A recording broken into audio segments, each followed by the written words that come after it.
এখনও তালা ঝুলছে রাজধানীর ঐতিহ্যবাহী আদ্দিন হাসপাতালে। কেটে গেছে 1 মাসেরও বেশি। ফলে দূর দূরান্ত থেকে আসা শত শত অসহায় রোগী সেবা না পেয়ে চোখের জল ফেলে ফিরে যাচ্ছেন। কেন যে লাখ লাখ মারা এসে ডাক্তার দেখায় সেবা নেয়, তাদের কথা কেন সরকার চিন্তা করে নাই? সাধারণ মানুষের তীব্র ভোগান্তির আঁচ লেগেছে জাতীয় সংসদেও। আদ্দিন হাসপাতালের বাতিল করা লাইসেন্স অবিলম্বে চালু করার দাবিতে সরকারি সিদ্ধান্তের জোরালো প্রতিবাদ জানিয়েছেন একাধিক সংসদ সদস্য। একটা মানবিক হাসপাতাল, সেখানে প্রায় 247 জন বিদেশি ছাত্রছাত্রী শিক্ষার্থীরা আছেন, তারা দাঁড়ে দাঁড়ে ঘুরছেন। এটা বাংলাদেশের সম্পর্কে ধারণা ভালো হচ্ছে না, বিদেশে আমাদের সম্পর্কে মেসেজ ভালো যাচ্ছে না, এমনকি তারা দেখা করার সুযোগ পর্যন্ত পাচ্ছে না। সচিব মহোদয় সুযোগ দিচ্ছেন না, ডিজি মহোদয়ের কাছে সুযোগ পাওয়া যাচ্ছে না, স্বাস্থ্যমন্ত্রী সুযোগ দিচ্ছে না। এই শিক্ষার্থীদের কোথায় গিয়ে তারা দাঁড়াবে? অসংখ্য হাজার মানুষকে প্রতিদিন বিনামূল্যে তাদের রোগী এবং অ্যাটেন্ডেন্টকে খাবারের ব্যবস্থা করে দেওয়া হয়।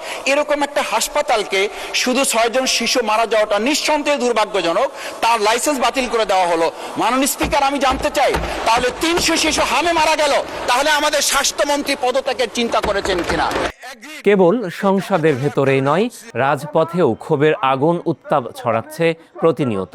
গরিবের হাসপাতাল খ্যাত এই প্রতিষ্ঠানটি সচল করার দাবিতে ভিন্ন ভিন্ন ফোরামে ক্ষোভ জানাচ্ছেন বিভিন্ন শ্রেণী পেশার মানুষ। এই আদ্দিনের পেছনে ষড়যন্ত্র একদিনে নয়।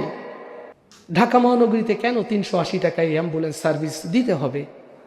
কেন মহিউদ্দিন সাহেবরা এটা করবেন?